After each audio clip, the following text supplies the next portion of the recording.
আসসালামু আলাইকুম। প্রথমে ক্ষমা চেয়ে নিচ্ছি 2 ইলেকট্রোর পাগল কিছু ভক্তদের কাছে। এই কারণে ক্ষমা চেয়ে নিচ্ছি, আজ কিছু সত্য আপনাদের সামনে প্রকাশ করতে যাচ্ছি। যে সত্যগুলো আপনি আপনার ধর্ম দিয়ে, আপনার হৃদয় দিয়ে বিচার করবেন, তারপরে অবশ্যই কমেন্ট করবেন। ছোট্ট একটি ভিডিওটি করতে আমি বাধ্য হচ্ছি। কিছুদিন আগে আমি একটা ভিডিও করেছিলাম 2 ইলেকট্রোর কিছু কর্মকাণ্ড নিয়ে। তা আমি ভিডিও চলার পাশাপাশি আমি কিছু প্রমাণও দিয়েছি। প্রমাণ দেওয়ার পরও তার কিছু দর্শক আছে যারা আমাকে অনেক বাজে মন্তব্য করেছে। এমনকি ভিডিওর পাশে আমার ওয়াইফ দাঁড়ানো ছিল, ও একটা কথা বলেনি, তারপর ওকে নিয়েও বাজে মন্তব্য করেছে, যে কারণে আমার বিষয়টা অনেক মাইন্ডে লেগেছে। তো আজকে আমি আর একটা জলযন্ত্র প্রমাণ নিয়ে আপনাদের সামনে হাজির হয়েছি এবং দুই একটা কথা বলবো। আপনারা কথাগুলো হৃদয় দিয়ে, আর আপনি যে ধর্মেরই হন, ধর্মের ব্যাখ্যা দিয়ে আপনারা ব্যাখ্যা করবেন। ব্যাখ্যা করে দেখবেন আমি কথাগুলো যদি ভুল বলি তাহলে আমাকে জুতা পেটা করে দিয়েন, ঠিক আছে? কিন্তু ভিডিওটা অবশ্যই আপনি সম্পূর্ণ দেখবেন, দেখার পরে মন্তব্য করবেন। আমি পাশে একটি স্ক্রিনশট দিচ্ছি, দেখেন, এটা ফেসবুকের একটি স্ক্রিনশট। আমি ওই ভিডিওটা করার 2 দিন পরে এটা পাবলিশ করা হয়। তা আমি এটা দেখার পরে চিন্তা করলাম, দেখেন এখানে কি লেখা আছে, আপনারা পড়ে দেখেন, আমি পড়তে চাই না। এটা পড়লে যে কোনো মানুষ অবশ্যই বুঝতে পারবে যে আসলে এখানে কি লেখা আছে আর এখানে কি বোঝানো হয়েছে। আচ্ছা, আপনারাই বলেন, একটা মেয়েকে, একটা 9-10 বছরের মেয়েকে, অর্থাৎ তারাকে নিয়ে আসছে ওরা, নিয়ে এসে তাদের তাদের বাড়ির কাজকর্ম করাইছে, পাশাপাশি তাদের ভিডিওর মধ্যেও তাকে সংযুক্ত করছে। আসলে আজব ভাবেই মেয়েটি ভালো একটা মানে মার্কেট পেয়ে গেছে। এখন এই মেয়েটিকে নিয়ে তারা ভিডিও তৈরি করে দর্শকদের, আহ, তার যে আকর্ষণ, আকর্ষণ হিসাবে আসলে মূল জিনিসটাই হচ্ছে তারা।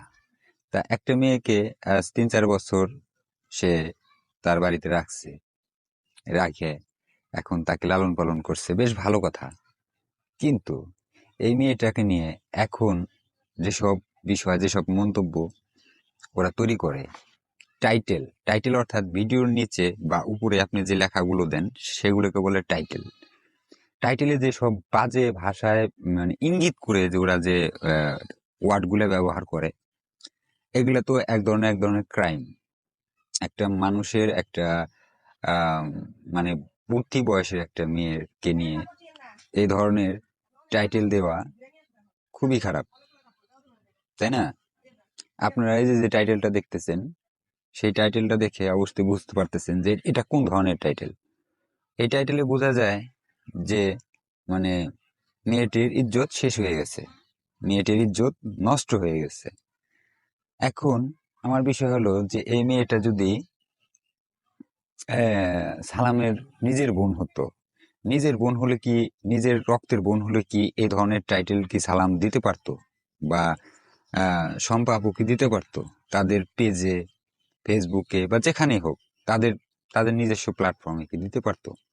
কখনোই কিন্তু পারতো না, দিতও না, তাই না? মানে এখানে যা বোঝানো হয়েছে, মানে মেয়েটি নষ্ট হয়ে গেছে। তাহলে এই মেয়েটির কার সাথে বিয়ে হবে সেটা আল্লাহ তাআলা যার সাথে ওর বিয়ে লিখে রাখছে তার সাথে হবে, কিন্তু এই মেয়েটা কি সুখী হতে পারবে? এই যে যে বিষয়গুলো, এই যে টাইটেল গুলো লেখা হয়, লেখা হচ্ছে বা যা কিছু হচ্ছে এখন, মানে তার চরিত্র নিয়ে যেভাবে টানা হেঁচড়া হচ্ছে,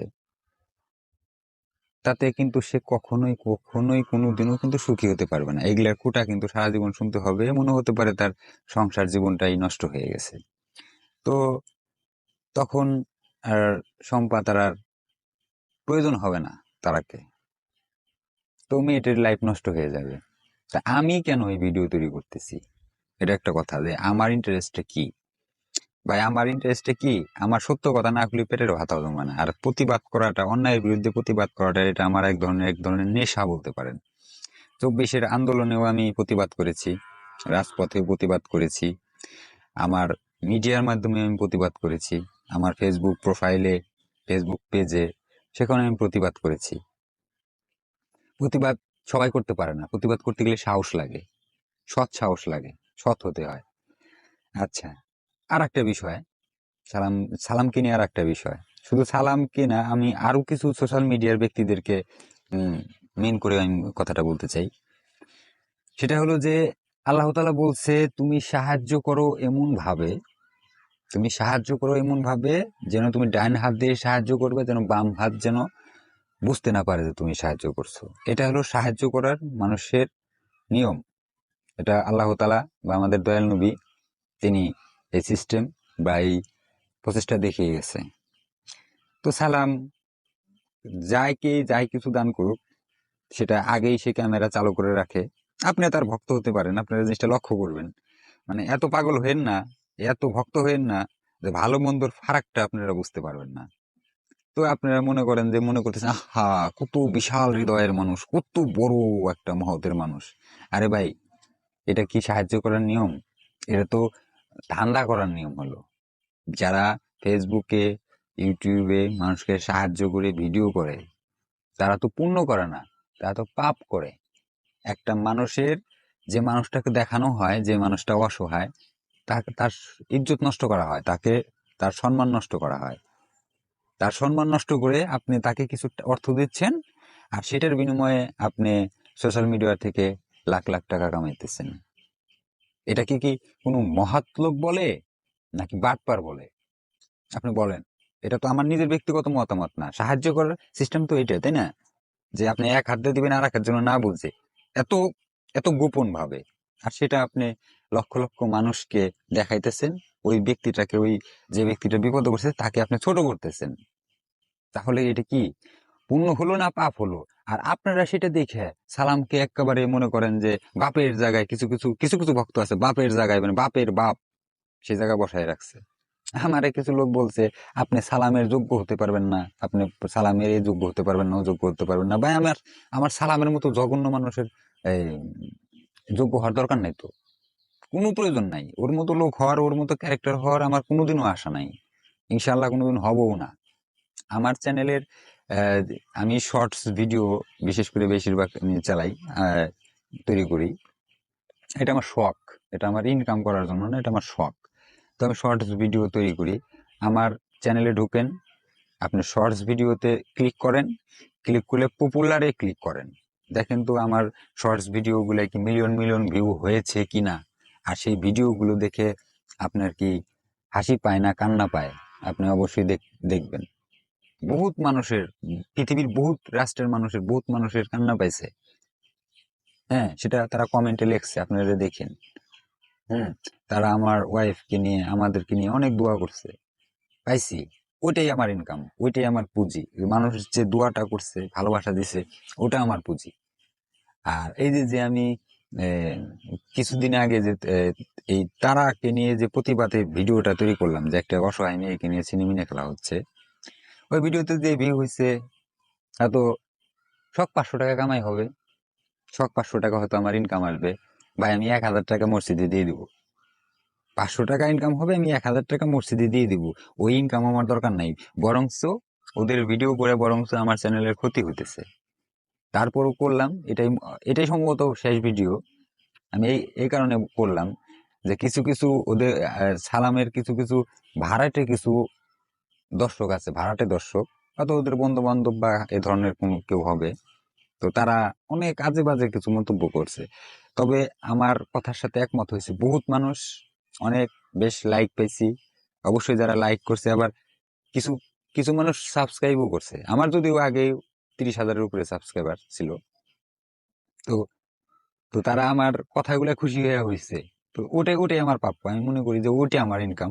ঠিক আছে, তারা যে আমাকে ভালো কমেন্ট করছে যে ভাই ঠিক কথা বলছেন, এই মেয়েটার ভবিষ্যৎ তো শেষ। তো আসলে মেয়েটির পাশে কেউ নাই, মেয়েটার সাথে আমার ব্যক্তিগতভাবে আমি জীবনে কথা বলিনি। যে ছেলেকে নিয়ে কথা হচ্ছে, সে ছেলেকেও আমি চিনি না, জানিও না। ঠিক আছে, আর তারাকে নিয়ে আমি এটাই বলবো যে এই বয়সে মানুষ এই ধরনের আসলে মন মানসিকতা হয়ে থাকে, স্বাভাবিক হয়। কিন্তু আমার কথা হলো যে ওর অন্য অন্য বিষয় নিয়ে ভিডিও পাবলিশ করছে, করবে, অন্য অন্য বিষয় নিয়ে কথা বলবে, ঠিক আছে। কিন্তু একটা মেয়ের যখন ইজ্জত, তার ইজ্জত তো ভাই টাকা পয়সা দিয়ে কিনতে পাওয়া যায় না, তাই না? ইজ্জত যখন চলে যাবে এই মেয়ে সারা জীবনের জন্য মেয়েটার লাইফ শেষ হয়ে যাবে, কারণ এটা সোশ্যাল মিডিয়া। তো আমি ভিডিওটা কয়দিন পরে করলাম এই কারণে, যাতে ওদের মাধ্যমে সব দর্শকরা ওদের ক্যারেক্টারটাকে দেখতে পারে, আমার উপরে যেন সম্পূর্ণ দোষটা না আসে। এই কারণে আমি ভিডিওটা কিছুদিন পরে করলাম। যাই হোক, অনেকে আমার কথা দ্বিমত পোষণ করতে পারেন, বা অনেকে কিছু কিছু মানুষ আছে ইউটিউবে আসে বাজে মন্তব্য করার জন্য, কমেন্ট করার জন্য। তবে আমি এখানে দুইটা প্রসঙ্গই বলতে চাই, দুইটা বিষয় নিয়েই আমি ভিডিওটা করার মূল উদ্দেশ্য ছিল। সেটা হলো, এক, যে মানুষকে দান করলে গোপনে দান করো, সেটা সোশ্যাল মিডিয়ায় জানায় না। আর মানুষের ইজ্জত নিয়ে, ইজ্জত মাইরে, একটা গরিব মানুষের ইজ্জত মাইরে, তাকে নিয়ে উল্টা পাল্টা লিখা ভিউ কামানো, এটাও হারাম। তো দুটাই হারাম। সেই দুটা হারাম কাজই সালাম খুব সুন্দর ভাবে মানুষকে পট্টি লাগায় করে, ঠিক আছে? যেটা সালাম ভাই তোমার করা উচিত না। ঠিক আছে, তুমি আমার মানিকগঞ্জের ছেলে, আমরা একই জেলার মানুষ, মানিকগঞ্জের বদনাম হয়ে গেছে। তো যদিও আমার কথা তুমি শুনবা না, কারণ তুমি শোনার লোক না, তারপরও আমি মনে করি করলাম, সোশ্যাল মিডিয়ার মাধ্যম দিয়েই তোমার আমি জানাই দিলাম, তুমি ভাই ভালো হয়ে যাও। তোমার একটা স্ত্রী আছে, মেয়ে আছে, তাকে নিয়ে সুন্দর সুন্দর ভিডিও তৈরি করতে পারো, তোমার অনেক ভিউ হবে ভাই। কিন্তু মানুষের জীবন নিয়ে সিনিমিনি খেলে আর এইভাবে ভিডিও তৈরি করো না। হ্যাঁ, পরকাল বলতে একটা জিনিস আছে, সেটা কিছুই পেবে না। এই দুনিয়াটা শেষ না, এই দুনিয়াটা একটা পরীক্ষার জায়গা। আর এই পরীক্ষার জায়গায় এসে তুমি সিনিমিনি খেলতেছো। হুম আর আরেকটা কথা বলি, আমার চ্যানেলের ভিডিও যদি মনে চায় আপনাদের, ঢুকে দেখেন আমার ভিডিওর মধ্যে কি কোনো আজে বাজে কোনো, মানে খারাপ কোনো কিছু আমরা প্রচার করি না, বিদায় আমাদের অত অত অত অত অত ভিউ হয় না। ঠিক আছে, আমাদের শখের চ্যানেল, আমি আমার নিজের কাজ করে খাই, পাশাপাশি সময় পেলে আমি ভিডিও তৈরি করি, এটা আমার এক ধরনের শখ। জাস্ট এতটুকুই, এখান থেকে ইনকাম করে আমার চাল কিনে খাইতে হবে এমন কোনো ইচ্ছা আমার নাই। তো এটাই বলার ছিল। যাই হোক, আমার কথায় ব্যবহারে যদি কারো কষ্ট লেগে থাকে তো ক্ষমা দৃষ্টিতে দেখবেন। আর সবাই ভালো থাকবেন। আর অবশ্যই গোপনে দান করবেন, যেন ডান হাতে দিলে বাম হাত যেন না জানতে পারে। কারো ইজ্জত নিয়ে চিনিমিনি খেলবেন না। সবাই ভালো থাকবেন, সুস্থ থাকবেন। আপনাদের জন্য দোয়া করি, আমার পরিবারের জন্য দোয়া করবেন। আল্লাহ হাফেজ, আসসালামু আলাইকুম।